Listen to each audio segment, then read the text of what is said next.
Evening everybody, just a quick update. We're out here with the Clayton drill. The plan is actually to drill this field with the moor. This is spring oats after a grazed mustard cover crop. The reason we're going around the outside with the Clayton is it's quite hard, this field. It's got a huge amount of stone content on the top of the hill behind me.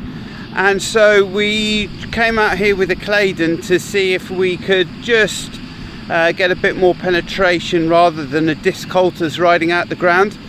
So it's running, as you can see, it's running with a disc opener, but actually on the top of the hill the stone content is so hard that it's lifting the coulters out of the ground.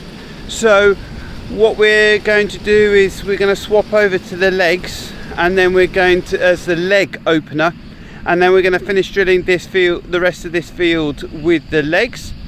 But as you can see there's still plenty of residue here, so the plan is to drill as much of it with the disc coulters on as we can to stop any wrapping around. I don't think this sort of stuff here, I don't think that would be too much of an issue.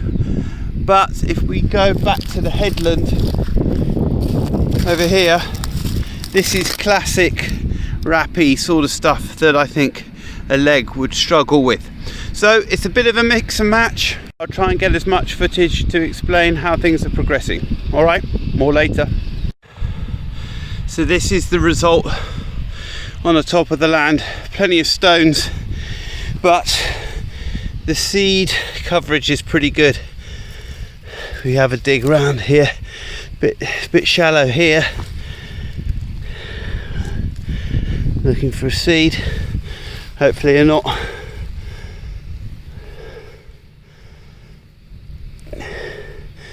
There we go. So nice depth, inch down. That's pretty good. There's another one. Looks fine.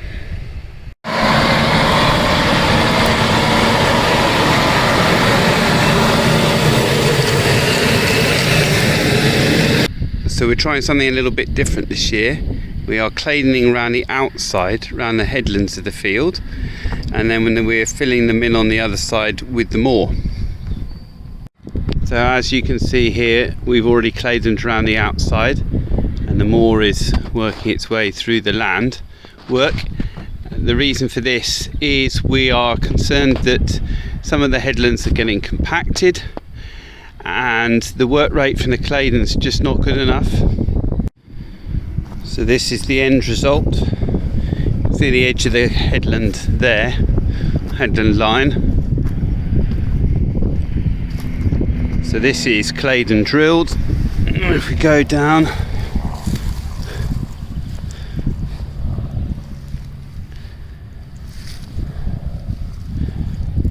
the problem with oats is they are quite difficult to spot.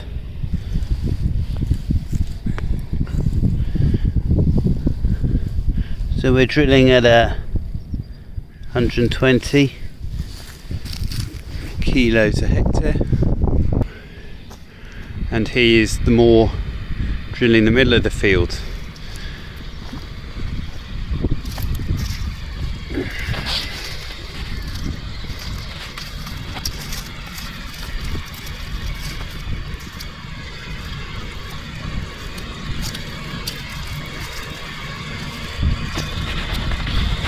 So we're also drilling with no tram lines.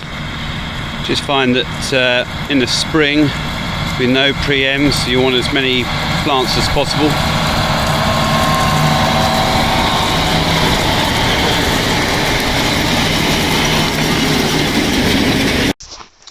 I've recorded the moor in slow motion so you get a better view of it opening the furrow.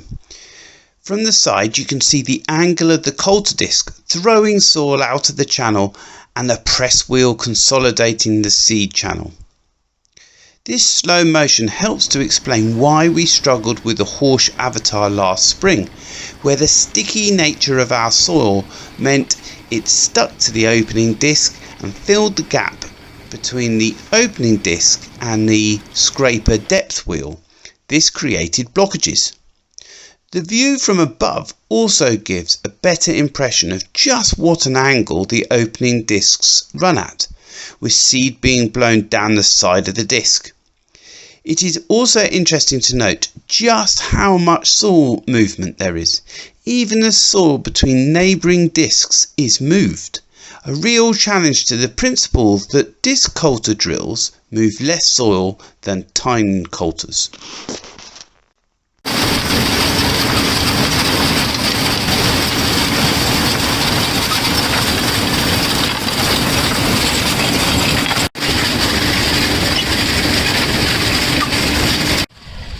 So this is more sheep grazed mustard. It follows winter wheat last year, and we're going into spring oats. This is quite light land, and hence why we can get onto it. Our heavy stuff is drying out fast, but it's not quite there yet. So pushing on with this, as I said, we're drilling the headlands with the Claydon, and the land work in the middle where it's a bit fluffy, a bit softer, we are planting with the moor. So I spoke earlier about the advantage of the moor and the fact that it's got a better work rate at 6 metres. But it's not only that, it's also a question of fuel efficiency. The Claydon, it was using about 50 litres an hour, whereas the moor, even on this relatively steep slope, is only achieving 30.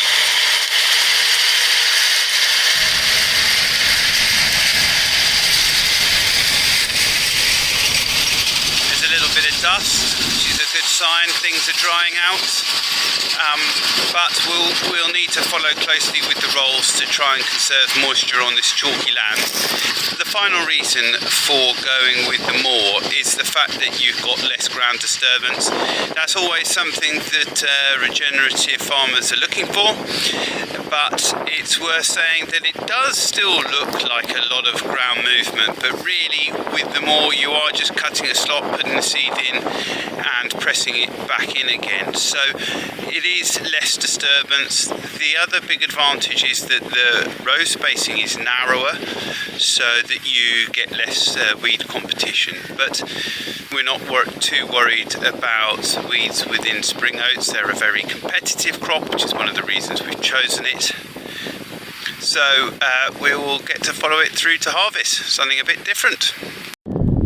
So thank you very much for watching. I hope you've enjoyed this video. Finally a start to spring drilling. Please give us a thumbs up, click on the subscribe button, and if you press on the bell you get notifications of when our videos go live. So thank you very much, see you next time, bye.